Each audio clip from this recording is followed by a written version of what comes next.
อยู่นอนให้นอนนาบ่เนาะไม่ใช่เย็น นอนนาได้เลยเคยนอนอยู่บ่นาบ่เคยจักเสียห่าน หนุ่มหน้านอนหนาว บอกแน่น้องหน่อยนอนนามันดีแบบไหนฮะเอาก็บอกไปแล้วมันเงียบมันสงบอากาศบริสุทธิ์ก็ว่าไปตัว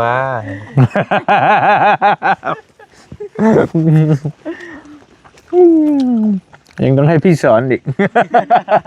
คนหลายเทื่อแล้วเจ้ากันเนาะ 2เทื่อ เอ้ยน้องน้อยหูแล้วบ่นี่ครั้งแรกใช่บ่นี่บ่เคยบอกบ่ บ่เคยบอกใครได้ โอ้ย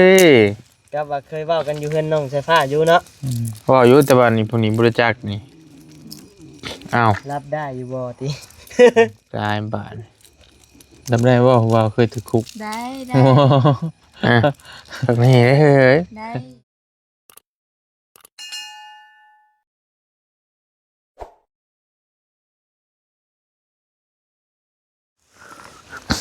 สบายดีเด้อพี่น้องเด้อ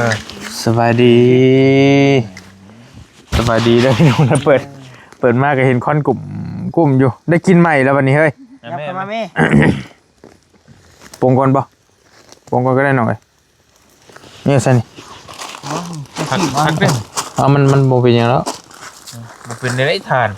บ่อันนี้นะปรุงอันนี้นะ ก็พักนี่นะมันกินนี่นะพักเอาไปกินนั่นเสื้อเพิ่นไปต้ม อย่างนี้ กินได้ได้ อย่างน้อยมันห่อนน้อยเดียวนึงจ้ะโอ้ มันดำมันเล็กกระถาง โอเคอ่ะพอดีอุ่นบัดนี่พอดีเท่านิ้วเพิ่นโทรมาว่ากินหมูกระทะน้ำกันเด้อว่าซั่นพี่น้องเอ้ยมาก็พอดีมาทันอยู่มันสิเป็นคนสุดท้ายพร้อมแล้วเบิ่งทรงหมูเมื่อบ่ล่ะ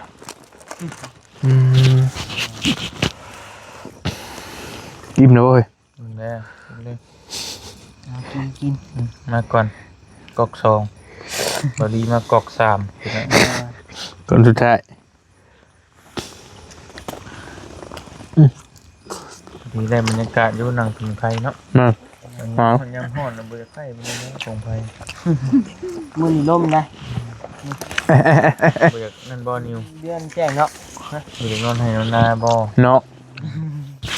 ไม่ใช่เย็น นอนนาได้เลยเคยนอนอยู่บ่นา บ่เคยจักเสีย ห่าน หนุ่มหน้านอนหนาว บอกแน่น้องหน่อยนอนนามันดีแบบไหนฮะ เอาก็บอกไปแล้วมันเงียบมันสงบอากาศบริสุทธิ์ก็ว่าไปตัว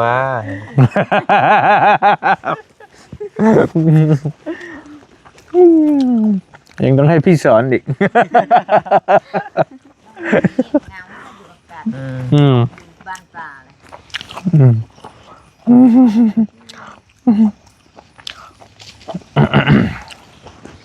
เดี๋ยวเนี่ยมาพ่อมาเบิดแล้วใช่เอานอนมาเบิดแล้วยังไม่ได้นอนแต่ดงแล้ว นอนคุกอยู่สิ ไม่อยากว่ามันนะตื่น ลืมเลยติ บ่ลืมเลยลืมยากอยู่ เห็นบันได มัน เกิด เป็นภาพ เห็นแล้วบนเตียงก็เห็นแล้วคุกนอนในคุกอยู่เพื่อนนอนโมเมนต์แบบถึงกับว่าในคุกที่ว่าอันทางคนนั่นนี่แต่ว่าแบบนอกๆนะตอนรถเกิดอุบัติเหตุแต่ว่าเห็นไปละระบบมันเป็นไปได้ จักมื้อจ้ะ สิปลายมือ สิไปมื้อ แต่ ไปดี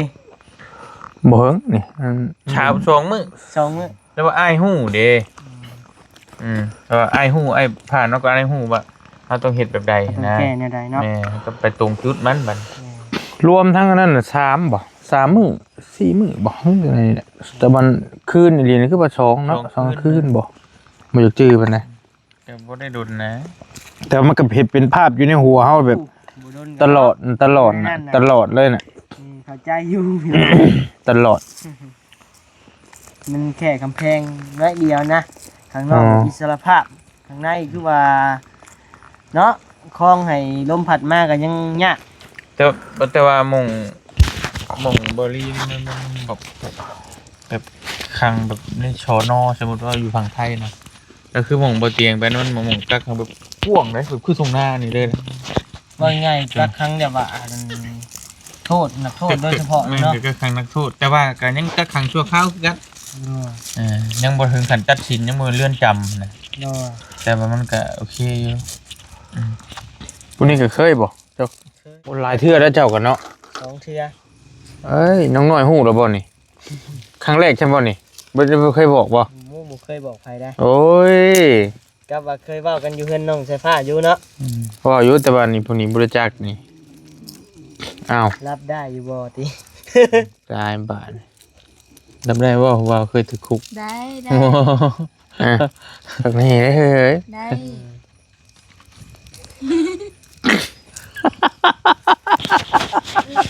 จะแยงแล้ว เอาละเด้อบัดนี้ว่ามึงไม่เท่ามึงดำไม่เท่าไม่เท่าได้ยิน ได้บัดนี้เจ้าไม่เท่าเริ่มบุปากแล้วเริ่มบ่ไหวแล้วเราอ่ะ นักคุกเก่าดิ ถึกผ่านมาได้กะตะกี้ก็โบเห็นภาพได้เดี๋ยวเขาเห็นแต่ในโทรทัศน์เท่าอย่างเดียวมันตัวจริง หูไปแล้ว ต่างกัน ที่ ละ ว่าเข้าไปเลยเนาะเพิ่นต้มกระดูกแล้วล่าให้นักโทษกินนะ มันลดก็ แต่ว่ายังดีแต่เฮามันโบเมนนักโทษแล้วมันโบเมน ได้อยู่ กัก นอก ขัง อยู่ มัน นะ หนึ่งอยู่นอกคือไอ้นี่กะชองมาเนี่ยคนทั้งนอกเขามันลายนะตุ่มอยู่พุ่นเบิดได้กินนะขึ้นไปเบิดได้ทีมงานนะเนี่ยกินได้อยากกับบ่อึดนะมันเท่ากับรู้สึกว่าก็ยังโอเคเนี่ยกินน่ะบ่ขาดนะผู้นั้นน่ะให้ชื่อไปให้เลยนะมันก็แต่ว่านั่นน่ะอู้สุดทรมานแบบว่าไม่กินข้าวมื้อละบ่ฮอ มั ด นบ่อยาก นี่ไงมันบ่เป็นบ่อยากมันบ่มี บ่มีบ่ บ่ได้มันอยู่เฮิงไปยันมีหน่อยโพดได้ ความหมายว่าคือมาเฮาแรกๆนะเฮามันบ่อยากหยังเลยนะ 2มื้อแรกเฮาบ่กินข้าวเฮานะ มีแต่ยังออกอย่างเดียวแหละตอนนั้นนะอ่า เดี๋ยวว่ามันตันอยู่ในอันนี้นะ อืม ก็ขออนุญาตนำเข้าห้องน้ำก็ยังบ่อยากเข้าพี่น้องเอ้ย บ่ เพ ได้ ราะ เฮ็ด ว่า ไหน ห้อง ฮะ น้ำมันนี่มันสิโล่งเลยได้ มี คนแนมเข้าไปนี่เห็นหมด ครึ่งหนึงได้เพียง แม่แม่โอ้ โอ้ เข้าไปเบิ่งรถไผบ่ทันเห็น ไปไปลองเบิ่งบ่ อย่าเลย เจ้าบ่ถามในบ่ว่าเราเป็นหยังเราจังเข้าไป บ่ สองเทื่อพุ่นได้เนาะบ่แม่นเทื่อเดียวอีกบัดนี้ ถึงบ่ตอนนั้น เทื่อแรกคืนหนึง2มื้อ บ่ธรรมดา แม่นคืนเทื่อที่2น่ะจ้ะ7มื้อ7คืน8มื้อ โอ้ตัวนั้นหลายเนาะ ก็ยังบ่ทำไอ้เด้ เด้อเพราะว่าเฮามันว่าง่ายกับคดีแบบว่าที่ว่าได้ๆอย่าเฮาซื้อรถมานะซื้อรถจักรมาขี่นี่แหล้วแล้วมันบ่ฮู้ว่ารถลักมันก็ไปที่รถลักเขาบัดนี้ พ่วงมานำ แม่นแล้วเฮานะครับเอาเลย แผลรับบาป แค่ลำบากว่าง่ายรถก็เสียเงินก็เสีย เฮาบ่จักเฮานี่ซื้อมาแท้ ซื้อมา ๆอ่า อืม ไปรถเขาลักต่อมา แม่ โดนน้ำบาดนี่ เอาง่ายกับเนาะเฮาเห็นมันผิดแล้วก็ก็แบบมันบ่มีเอกสารก็ถือว่าเนาะมันก็ธรรมดาหั่นนะก็เลยซื้อ เพิ่นบ่ให้มาของถูกหลายเนาะนั่นแหละคือว่า หมดนั่นน้อยว่าเบิ่งเพลงคาดอง ขะดอง วางแพง เอาบ่มาขโมยมาของถึกเด้ อ๋อบ่มันเป็นบางอย่างติเฮ้ย เนาะกันว่าเอาเมียนี่ก็เนาะ มันเนาะ ตัวนี้บ่ไหวติตัวนี้ เมื่อวานนี่คันมาพอสิไปแต่งเอาอีกได้ผู้นั้นได้คันว่ามีเงินน่ะลีลาเราอ่ะเล่นโตอยู่เช่นหยังก็บ่เฮ็ดเทื่อแล้วอะเอาอีหลีน้องคนว่าอีหลีหน่อยว่าอีหลีออกตัวแรงอยู่ได้ รุ่นเยี่ยมในโซทอนด้วยนะ แม่น นะครับพาใจตัว อย่าได้เจอด้วยนี่ ลูกสาวเพิ่นก่อนเฮาเลยบ่เป็นหยัง บัดแล้วหัวเลย ลูกสาวแล้วหลุดเป็น แล้วหัว เอาแบบนี้น้องก็วางแผนคุยกันก็ให้น้องน้อยเป็นคนกอด น้องน้อยกอดมันหักหลายลูก บ่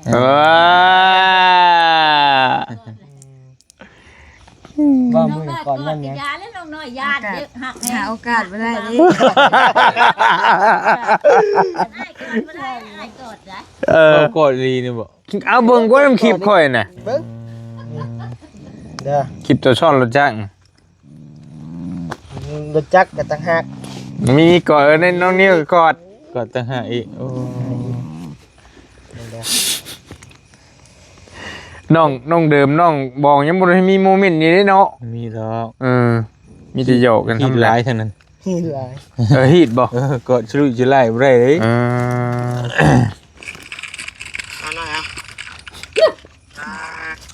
อย่าบ่เชื่อแล้วยังให้เบิ่งอยู่ได้เดี๋ยว เบิ่ นี้ งก้อนชิไมเรา บ่ได้ยอมเด้ กังเว้นเลยบ่เฮ้ย กลางเว้นเลยแหละ โอ้ คนหลายพร้อม เขามาใต้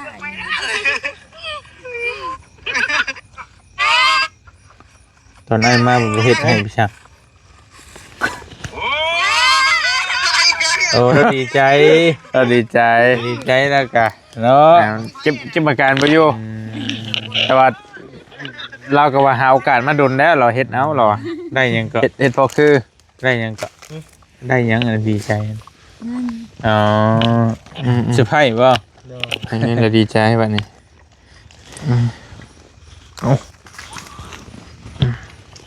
ก็หนาวๆเย็นเจ็บหัวเลย เดือดทอดอีกเนาะ มีแต่ผู้รถบังลมอยู่ที่ว่า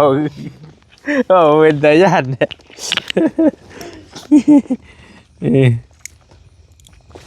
กับอันนี้หูอยู่บ่พี่กันน้องมันเนี่ยเอิ้นแม่เอิ้นพ่อเอิ้นมึงเอิ้นกูเด้ ก็เคยได้ยินแต่ อ่า ก็บ่ฮู้ว่าแต่อยู่บ้านนี่แกนั่น ทางนี้เดี๋ยวเราเทิงตะกี้เนาะ นี่ ทางเราเทิงแต่ว่าเราเทิงก็ข่อยก็บ่ค่อยได้ยินปานใดนะ ได้ยินอยู่ เว้ามื้อนั้นนี่ ไอ้ละบังเอิญได้ยินนะ เดี๋ยวนี้ก็ยังเว้าอยู่บ่ ก็บอกปกติ เรียบร้อย ปกติแบบบ้านเฮา หน้าเพกให้ได้ เลย เจ้าเคยหูเคยเห็นอยู่บ่ นะ แกยังบ่เคยได้ยิน เข้าเวลาอยู่หน้าเพกก็จะว่า ยันในเขาเจ้าอะบ่เว้าเด้ เกิดกูก็บ่เห็น เปลี่ยนแล้วก็นั่นก็บ่เป็นไปได้ก็บ่เว้าแล้ว มันแม่นอยู่เนาะว่าเป็นพาเรากำว่า แล้วก็เรียกว่าเฮาว่าเจ้าก็ได้ เจ้าข่อยก็ได้ คือแถวว่าบ่ใช่เด้อ มัน มึง จะ ก็ให้กูแน่บ่ บ่แม่นนะ ภาษาอันพี่น้องมึงก็มีบ่เป็นแบบนี้อยู่สิบ่ก็สิได้ มื้อนั้นข่อยพ่อเราเป็นร้อยเนาะข่อยเลยถามว่าพี่น้องเจ้านั่นมีคนเป็นบ่พ่อเราเนี่ยเป็นโรคเป็นรอยบ่มีแฮงวันนี้พ่อเราบ่ได้ยินน้องน้อยถามบัดนี้น้องน้อยถามพ่อเลยว่าน้องน้อยก็เลยว่าพ่อญาติพี่น้องมึงน่ะมีคนเป็นบ่คือมึง คือมึงสินะ ข่อยก็ตกใจไอ้ฟังบริพิษบอกว่าแต่ได้ยินน้องอีกคนหนึ่งเว่าอยู่อีกบ้านนึงบ้านมันน่ะเอื้อบ่บ้านน่าหยัง ใต้ บ่แม่น น่ารัก มันน่ะเอื้อง เด็กแฮงเด็กน้อยน่ะหมอน่ะ แต่ว่ามันเฮาก็ต้องสอนกันแหละ อืม สอนเวลาเฮามันต้องบอกมันก็คือคำบ่ดีนั่นแหละคำที่บ่ม่วนหั่นนะ มันเป็น วลา คำบ่ม่วนแต่ว่า คำบ่ม่วน ถามว่าเป็นคำหยาบคายบ่มันเป็นภาษาท้องถิ่นน่ะนะพี่น้องหลายคนเป็นก็เข้าใจเพราะว่าเฮาใจเฮาบ่ได้แม่นอย่างห้าอย่างหยังเด้มันเคยเว้ากันหั่นนะ แต่ว่ามันอาจจะบ่ มันก็พังมัน มัน ขัด บ่ หู งาม นึ เล ง ยก็บ่ให้เว้าซะก็ว่าเป็นไปได้นะเวลาคุยกับพ่อกับแม่นะมันรู้สึกว่าออกแบบมันอันนั้นดอก จะแข็งเนาะแต่ว่ามันยุคใหม่มาใหม่ละ อันพี่น้องเพิ่นส่งมาหาว่าโอ้ถ้าฟังไทยเอิ้นแบบนี้รับรองปากแตก รับรองปากแตกกันอีหยังฟันกระเจิงแน่เพิ่น มันเป็นกันนั่นแหละอยู่ใส่ เป็นภาษา ลาวก็บ่ปานใดคือแถวบ้านเฮาก็มันเฮกเทกแล้ว มีแต่ส่วนหลายนั้นผู้ใหญ่เนาะผู้ใหญ่เว้าอยากมีหลายอยู่ผู้ใหญ่คือแม่เจ้านี่เอิ้นเจ้ามึงกูนี่ธรรมดาตัวนี้นะแต่ว่าจริงๆเขาเจ้าว่าอยู่ลาวเทิงก็หลาย แต่ว่าพ่อแม่มันผู้สูงเด้สูงกว่ามันก็นั่นอยู่ บ่อันแม่เรานอนแล้วบ่ คือว่าโมน ก็อย่าแล้วเรานอนนะอย่าแล้ว เราไปคุณคือเห็นหยังมาบันไดเหรอ บอกว่าสิถามเราห้องไม่เท่าเราห้องเมย์แล้วก็เบ็ดเดียวกันบ่ ถามน้อยๆนี่ก็ได้ เป็นห้องกันบ่เราห้องคือกันสิเป็นห้องเนาะมันแล้วแต่จังหวะที่เฮาสิเว้ากันนะอันนี่เนาะก็บ่ได้เว้าตลอดก็หมายว่าแล้วแต่จังหวะ มาดู ภาพเขาฟิกบ่ เจ๊ ใช่ไหม อย่าเด้ออยากจ้างข้าวมาดู คล้ายๆกับอาจสิว่ามื้อนี้มึงกินข้าวแล้วบ่นี่ประมาณนี้เนาะแม่นบ่กันว่าถามกะ แต่ว่าบุมีกูบ่มันจะมึงบ่ นี่ ก็กูคือกันมันเบิ่นตัวเองก็แม่นบ่ นี่เนาะบ่แม่นอยู่ มันชงคำเลย อันมี2คำเด้เอาสมมุติว่าเจ้าเอิ้นแม่นี่เจ้าถามแม่ว่าแม่มึงกินข้าวแล้วบ่ แม่น กูกินแล้วเจ้าว่าบ่ บ่ บ่ได้ว่าแบบนี้แม่นบ่ บ่ มีแต่มึงซื่อ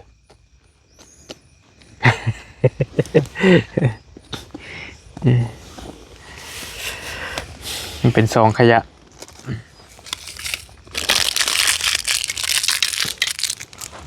ไปสนามเริ่มหวนๆบ่มันมาไล่หลังกันออกบ่ ปวดหัวเลยปวดหัวเลย ก็ออกก่อนก็ได้ คือสบาย คุยกับน้องมันจังหน่อยนี่ก็สิออกละนี่ก็ ให้แม่ครับรถบ่เป็นชัก ไปออกก่อนก็ได้ กินยา ยังตากหมอกทำได้นี่ เสียงเปลี่ยน เห็นจะจ้อยครับก็สิเมื่อกันละเก็บซอยน้องเก็บกระโตกกระเต็นกัน เมียนโบ เอาเก็บนี่แล้วนี่ อืม พอมันคือนี่นะ กินทั้งเล่าแล้วอะ กินมันเบิดใช่ สิได้ บ่ให้มาได้กี่มามันก็อยากอยู่เลย บ่กับอีกข้างหลัง เสียบคนมา เอาเนาะ ไปใช้ออกก่อนเด้อ เด้อ โอเคอันนี้ ถึงบากันโดยกลับก่อนเด้อพี่น้องเด้อบ่เปิดแพทย์บ่ บ่ได้แล้ว แพทย์กว่า แต่มันอยากกี่ฝุ่นสิวใกล้กล้องอะนะ เป็นไข่นะปวดประตูใช่ เนาะเอาไม้ให้นี่ให้น้องนิ้วนะ บ่น้ำบ่ ให้น้องนิ้ว น้ำลายอากาศหนาวนอนให้นอนหน้าก็เลยจิตาไอ้จิตาบนนี้เกิดให้ใหญ่เลยตีดีสิ คันนอนดีๆเนาะ นะก็นอนดีก็ได้อยู่ ได้บ่หน่อย บ่ บ่ได้เอานอนอยู่ตารางสิได้ ก็ได้กันได้ว่าได้ นอนอยู่เงินกับสิบไร ได้ ก็บ่ได้มานอนน้ำเจ้าได้นอนพักชมบรรยากาศอยู่เถียงนาสิล่ะก็บ่ว่านอน เอาบ่สนอนด้วยก็ได้บ่ บ่ เป็นยังบ่ฮู้ได้เห็นเลย นอนอยู่เพียงอย่างนี้ได้ นอนนำกันกับน้องหั่นนะ บ่ ความหมายว่าคือบ่นิ้วสิเอาเลยนี่นะก็คุยกับพ่อกับแม่เด้ก็ได้เด้อฮะโอ้ยต้องรอปลดล็อกนะแค่ปลดล็อกนิดเดียวนึงดอก มันสิบอกได้บ่เลยมันคือง่ายพุ่นเนาะมันสิแล้วฮะ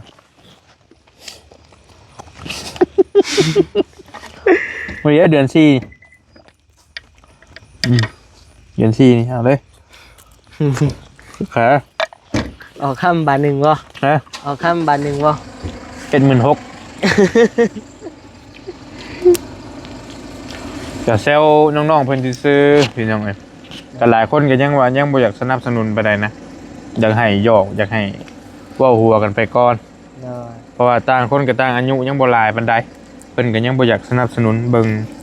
เสียง FC ส่วนใหญ่เนี่ยยังบ่ทันอยากให้มาอยู่ร่วมกันเป็นจริงเป็นจังนะ เด้อ อยากให้คบกันให้มันมีสีสันไปก่อนเพิ่นว่า เด้อ ตามบอลีเบิ่งเมื่อคืนนี่ก็บ่หลายให้ ถ้าได้คือว่า ฮอ เห็ ด น 5-600หรือบ่แต่ว่าบอลีตอบนำหั่นแหละตอบหลายยังบ่ได้ว่าน้องเพิ่นดอกนี่ก็ยังบ่ได้ว่าเดี๋ยวนี้หรอกแล้วแต่เพิ่น เด้อ ก็ยังอยู่ติ ยังอยู่ โอเค เบิ่งกันไปอยู่ หาเงินหาทองหานั่นก่อนพอมีค่าสินสอดสินหยังก่อนจังว่ากันอย่างน้อยปีนึง ที่แล้วข่อยเว้ากับเมียข่อยตะกี้สิมีบ้านมีรถอีหยังข้างในก่อนว่ะสิเอาเจ้ามาอยู่นำว่ะเพื่อนบ่แล้วครับเรียบร้อย เอาก่อนดิเอารอเลยใครหนึ่งวะ เอามันอดบ่ไหวเด้ท่ะมันคุยกันซุมื้อเนาะ เอาไปหลินน้ำกันไปคู่มือติ บอกบ่ถึกโยกอดบ่ไหวกันเลย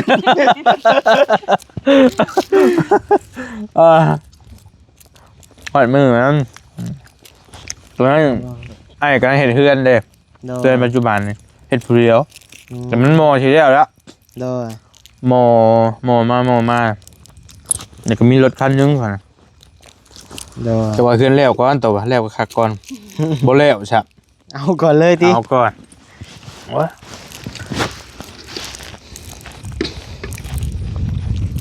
เอาโอ้เย็นเนาะบัดนี้เนาะหักเดือนแจ้งได้มื้อนี้ 13 13ค่ำ แม่ เดือนแจ้งเนาะ เพราะว่า12บ่ 13แม่นบ่12เมื่อวานนี้ยกเฮือนนางอีเมื่อวานนี้ นางอี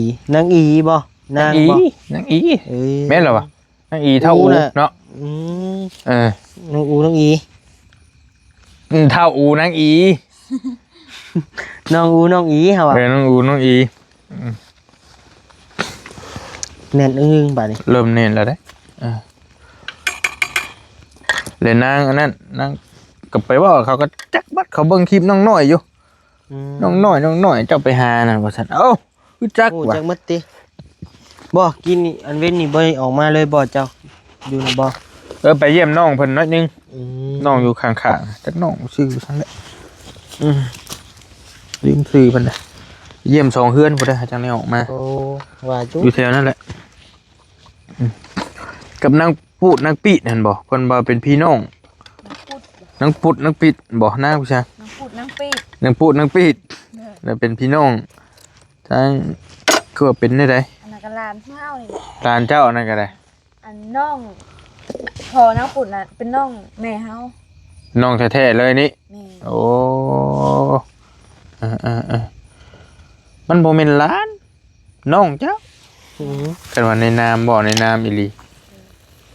แต่ว่าเราก็ต้องเอิ้นเจ้าเอ้ยเป็นน้องได้ผู้นั้นในนามน้องเด้กันว่าลูกผัวเรามาก็ต้องเอิ้นเจ้าป้าแม่นแต่ว่านี่มาเอิ้นนี่เอิ้นเท่านี้ก็เอิ้นลุงสมมุติว่านะ ตรงนั้นนั่นได้พี่น้องเอ๋ยโอ้ยบรรยากาศหนาวเย็น คิวเว้ยเอาตัวนี้ลงเว้ยยามนะ ยามาแล้วมันปิวลงลุมผมไปไอ้ายกับมาเลยเด้ อาหารมาได้ยังบ่ล่ะ ย่าง โอเคได้อยุ่ซะยังหลายบ่ยังได้จักมือ ย่างเป็น5-6ถุง เกลือมันอยู่บ่ คิวนี่ เกลือ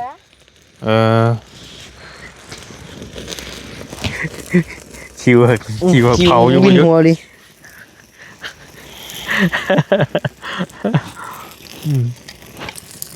ปกตินอนแล้วบ่ทำนี่ฮะตายเวรกรรมนอนไวปานนั้นบ่โมงนี่ฮะ จักน้อง เราสิโม9 โมงเลยเว้ยอยู่ดึกมื้อนี้พี่น้องอยู่หลายคนก็มาค่ำนี่ บรีฮัตเตอร์มาหวัง7 โมงนี่บ่ เจ้าบอก7 โมง10 โมง8 โมงหน่อยมาก็ได้เก็บจะหน่อยกับเสียงเมื่อแล้วพี่น้องเผาให้น้องเพิ่นทำพอ ว้า โอ้ยังดึงนะ บ่ได้ไฟมันขึ้นมาหาเฮาพี่ได้กินนี่เนาะ เป็นบ่ ไอ้เห็ดให้น้องเพิ่นประคองประแข้งอย่างนะเว้ย ว่า เผากันโน่นี่เฮ้ยยะเผา เจ๊ เอา เสียงดังเห็นว่ากัน เห็นบ่ เผาแล้วมีต้นไม้อยู่เด้โอ้ หอมเว้ยบัน หอม หอมมันแจ่วนี่เนาะ โดยโอ้ยเห็ดนั่นก้อย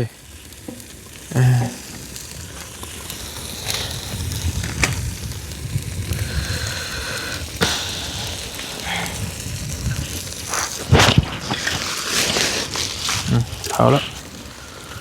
มันหยาเยอะมันก็ได้มันชอมอยู่น่ะมันหิว บ่ไม่ชาติบ่พอแล้ว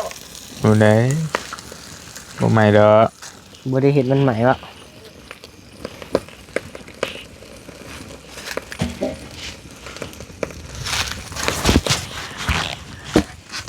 โคมนี่ก็ซื้อใหม่เลยบ่ บ่ได้โฟมเฮาได้ นี่จะเมื่ออยู่บ่ โอ้เมื่อนะ มุนมังไงได้หลายเฮือนเลยได้ บ่ไว้ให้เราแซ่นี่ ไหวก็ไหวแล้วให้เว้าปานนี้แหละ มีน้ำแช่ติอืม นี่เนี่ยแช่บ่น้อย แต่ บ่มีน้ำแช่แล้วต้องมีน้ำแข็งใช้ แม่นเพราะว่าเฮาก็ได้แช่น้ำมากินนะ อืมหนาวเข้าแล้วได้บัดพี่น้องเอ้ยเมื่อได้ก็สิหาทางเมื่อก็ได้เอ้าคันได้เผาแล้วก็ได้เนาะเอาใส่ปุ๊บโอเคได้โฟมตัวลุ่มนะ เช่เอามาเผามึงดู เอาให้นี่ นี่ โอ้ยเฮ็ดได้ อยู่ว่างกับดักกันนะเฮ้ยบ่เห็นบ่น้องสายฟ้าน่ะเออ กับไฟได้นะครับว่า เกิดกับไผบ่ แม่น ไปเผาขวดบ่เปิดฝาอยู่สร้างเฮ็ดเด้ แตกนี่คักได้ต้ม